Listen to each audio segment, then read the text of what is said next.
যে ফলন হয়েছে, সে আমার অভিজ্ঞতার আলোকে বলি এখানে 110 থেকে 115 মণ ফলন আসবে।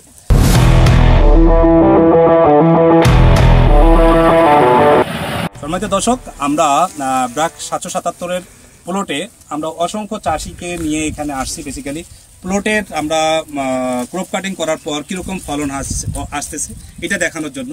অনেকে এর মধ্যে হারভেস্ট করে ফেলেছেন, তাদের মতামত আমরা ইতিপূর্বে নিয়েছি।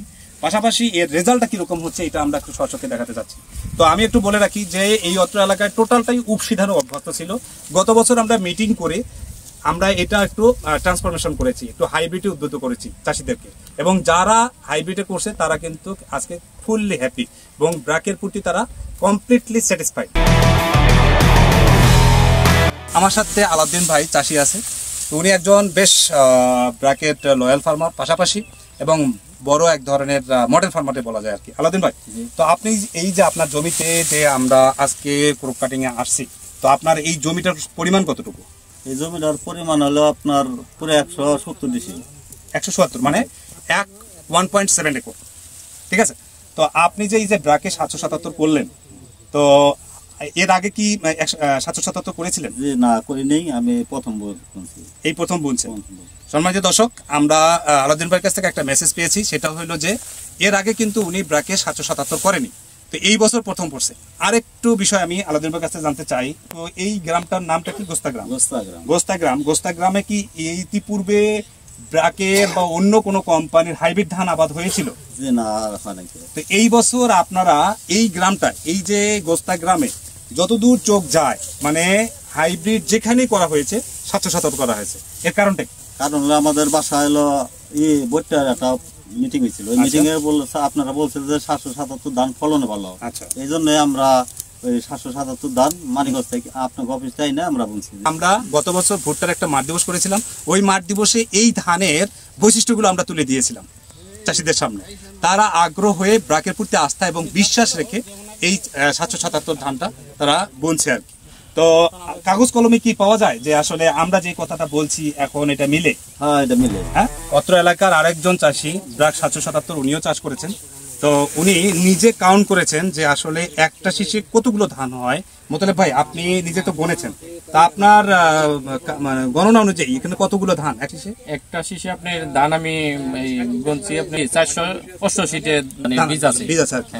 ধন্যবাদ মোতালেব ভাইকে। এখানে প্রায় 30 সেন্টিমিটারের আমরা শীষটার লম্বা পেয়েছি এবং 488টা ধান পেয়েছি। এখানে ধানের ছড়াগুলো দেখেন কিরকম পুষ্ট দানা।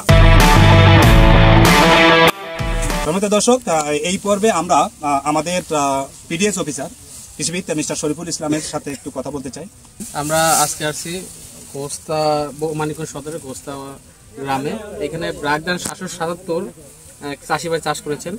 ধানের কিছু বৈশিষ্ট্য থাকে, মানে গুড সাইন থাকে।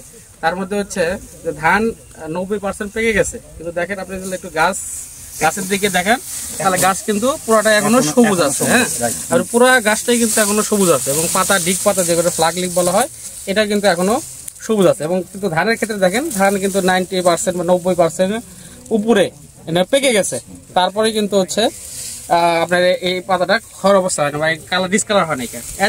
এর মাধ্যমে এটা বোঝায় যে এতে কোনো চিটা নাই। এই চিটা না থাকার কারণ হচ্ছে যে এখান থেকে যে মাটিতে পুষ্টি আছে এটা কিন্তু সে অনবরত নিতে পারছে এবং এর দানাকে সে পরিবেষ্ট করতে পারছে। আমি যে আরেকটা জিনিস দেখাই যে এখানে এই পেনিক্যাল লেন্থ যদি আমি আপনাকে দেখাই, যে কোনো একটা লেন্থ আমরা দেখালে হবে, এটা দেখাই। হ্যাঁ, এখানে আপনি দেখবেন 30 সেন্টিমিটার। হ্যাঁ, একটা ধানের যে ছড়িটা আমরা দেখতে পাচ্ছি বা ছড়াটা দেখতে পাচ্ছি বা শীষ দেখতে পাচ্ছি, এই শীষের যে দৈর্ঘ্য এটা হলো 30 সেন্টিমিটার। এবং এই যাতে আরেকটা বৈশিষ্ট্য হচ্ছে এইখানে আপনি যদি দানার গাঁথনি দেখেন, এইখানে প্রতিটা শীষে, হ্যাঁ, আমরা নিজে কাউন্ট করেছি 350 থেকে 360টা করে দানা আছে এখানে। এবং প্রতিটা এভারেজে, এটা কিন্তু এভারেজে আছে এবং অনেক কৃষক নিজেরা কাউন্ট করেছে, ওইখানে কিন্তু 400-র উপরে তারা পেয়েছে, 450, 500 পর্যন্ত তারা কিন্তু এখানে কাউন্ট করে পেয়েছে। কিন্তু আমরা এভারেজ 360, 70 এরকম করে এরকম দানার সংখ্যা পেয়েছি, যা নিশ্চিত করে যে এখানে সর্বোচ্চ ফলন আশা করা যাচ্ছে। সম্মানিত দর্শক, আমরা আসলে যারা এখানে চাষি আসছে তাদের মতামত নিলাম। তারা যারা এই বছর করছে এবং এই গ্রামটা, এই গোস্তা গ্রামটা এই বড় মৌসুমে যে হাইব্রিড চাষ করলে অধিক ফলন পাওয়া যায়, ব্রাকের ধান করলে সেটা কিন্তু এটা আমরা এই প্লট ভিজিটে তাদেরকে প্রুভ করে দিয়েছি, এবং যারা করেছে তারা এক বাক্যে বলেছে যে আগামী বছর করব। তো এখানে আরেকটা মেসেজ দিতে চাই যে উপসি ধান যেটা আমরা 28, 29, 28 করেন আর কি, আমি 28-এর সাথে যদি কম্পেয়ার করি এটা 28-এর 7 দিন আগে চলে আসবে। 28 আপনার একরে ফলন আসবে মনে করেন যে ম্যাক্সিমাম 50-60 মন, কিন্তু এটা আপনার 115 থেকে 20 মন ফলন দিবে। তো আপনারা একই খরচে যদি আপনার ডাবল ফলন নিতে চান তাহলে ব্রাক 777-এর কোনো বিকল্প নাই। আপনারা কি সবাই আগামী বছর এই জাত করবেন? ইনশাআল্লাহ।